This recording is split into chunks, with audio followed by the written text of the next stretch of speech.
Assalamualaikum warahmatullahi wabarakatuh.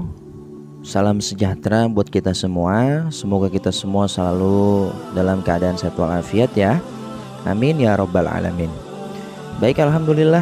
Sekarang kita sudah memasuki semester genap, yaitu tentunya kita memasuki daripada bab yang baru juga. Itu sekarang kita masuk di pelajaran yang ke-6 di buku paket, yaitu surah Al-Qadar. Silahkan kalian buka di halaman 67. Sebelum kita mulai, alangkah baiknya kita berdoa terlebih dahulu ya. Bismillahirrahmanirrahim. Rabbi zidni ilma warzuqni fahma. Amin. Disimak baik-baik. Pada malam Lailatul Qadar, para malaikat dan malaikat Jibril turun ke bumi dengan membawa rahmat atas perintah Allah Subhanahu wa taala. Para malaikat juga membawa setiap urusan yang telah ditentukan dan ditetapkan Allah di tahun ini hingga tahun yang akan datang. Lailatul Qadar adalah malam penuh kemuliaan dan kesejahteraan hingga terbit fajar.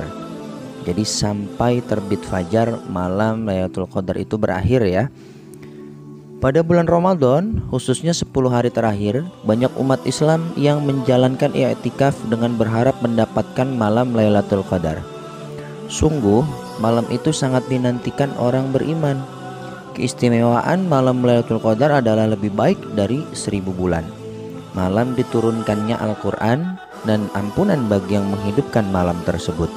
Dengan catatan, 10 hari terakhir kita disunahkan dan dianjurkan untuk beriktikaf di dalam masjid. Tapi dari malam 1 sampai malam ke-20-nya itu ibadah kita jangan kendor. Ibadah kita terus menerus. Kita tadarus, kemudian apalagi kita sholat malam. Nah, dan di 10 hari terakhir barulah kita iktikaf di dalam masjid.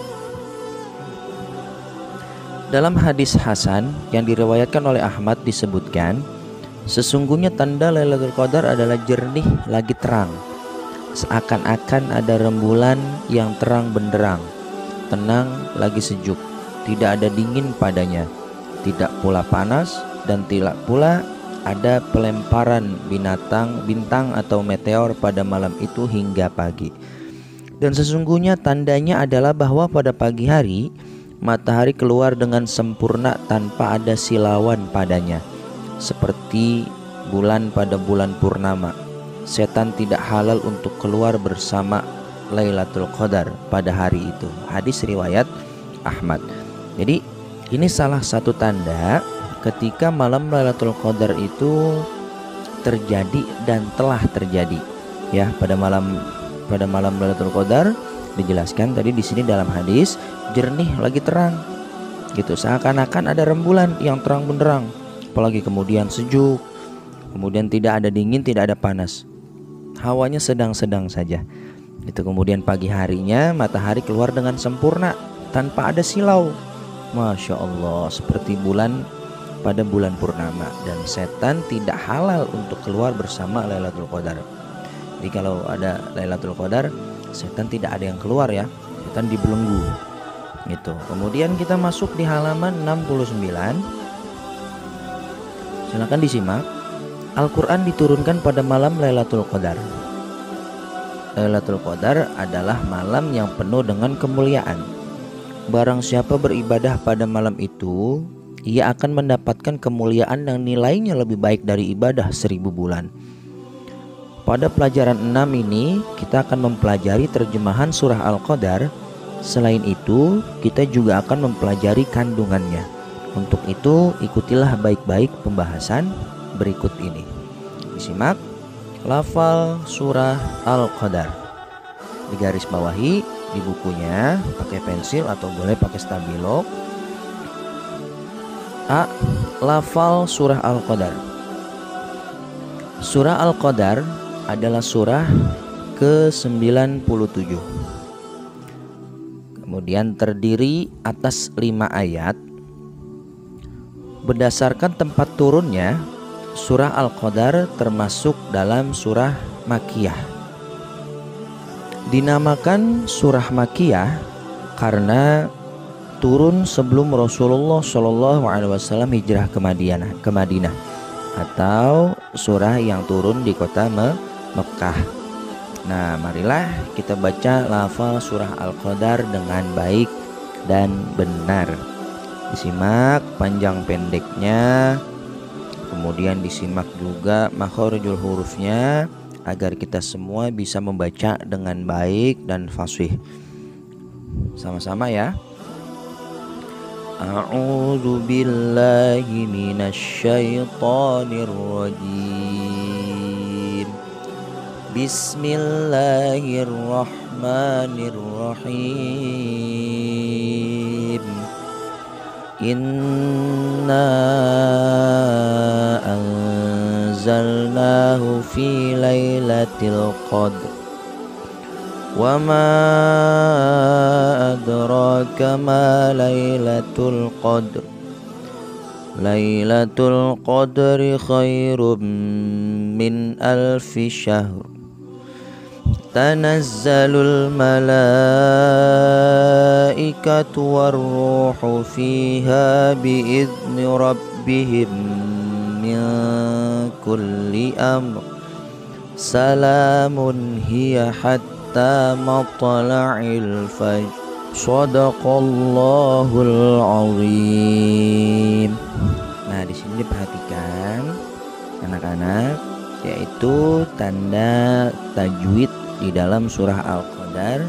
Silahkan ditulis dengan pensil, di atas diberi keterangan. Di ayat yang pertama, inna, nah itu ada mad jaiz ya.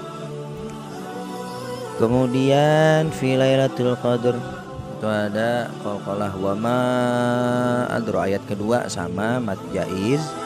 Kemudian adraka ma lailatul qadr sama qalqalah. Lailatul qadri khairum min. Nah, khairum min ini ditahan bacanya ya. Bacanya ditahan, satu alif dua harokat panjang ya. Berarti kalau dua harokat dua ketukan. Khairum min. Nah, di situ ada yang namanya idgham bi gunnah apabila tanwin bertemu dengan mim. Kemudian min alfi itu ada izhar ya, hurufnya ada 6, alif ha, ain ha, ghain kha. Dan tanazzalul malaikatu. Nah, al malaikatu di ayat yang keempat itu yaitu mad wajib ya. Warruhu fiha biidzni rabbihim min kulli. Nah, itu ada ikhfa. Huruf ikhfa ada 15. Ta, sa, jim, dal, zal, zai, sin, shin, shin, shod, dot, to, fa, qaf, kaf. Bapak ulang, mohon maaf. Ta, sa, jim, dal, zal, zai, sin, shin, shod, do, to, zo, fa, qaf, kaf. Ada 15. Kemudian amrin. Nah, di situ ada titik 3 di atas ya. Ada titik 3 di atas, boleh berhenti di salah satu titik di amrin. Kemudian di salamun juga ada titik 3. Jadi boleh berhenti di amr, boleh juga berhenti di amrin salam. Nah, gitu ya. Kemudian matula'il ada qalqalah, dan terakhir pun al-fajr ada qalqalah. Baik, itulah tajwid daripada surah Al-Qadar. Silakan ditulis sendiri di bukunya. Nanti kalau misalnya ada yang kurang jelas boleh ditanyakan kepada Bapak ya. Baik anak-anak, sampai di sini dulu pertemuan kita. Pertemuan yang pertama ini semoga kalian semua dapat memahaminya dan tentunya dapat kalian amalkan dalam kehidupan kalian sehari-hari. Terima kasih banyak. Wassalamualaikum warahmatullahi wabarakatuh.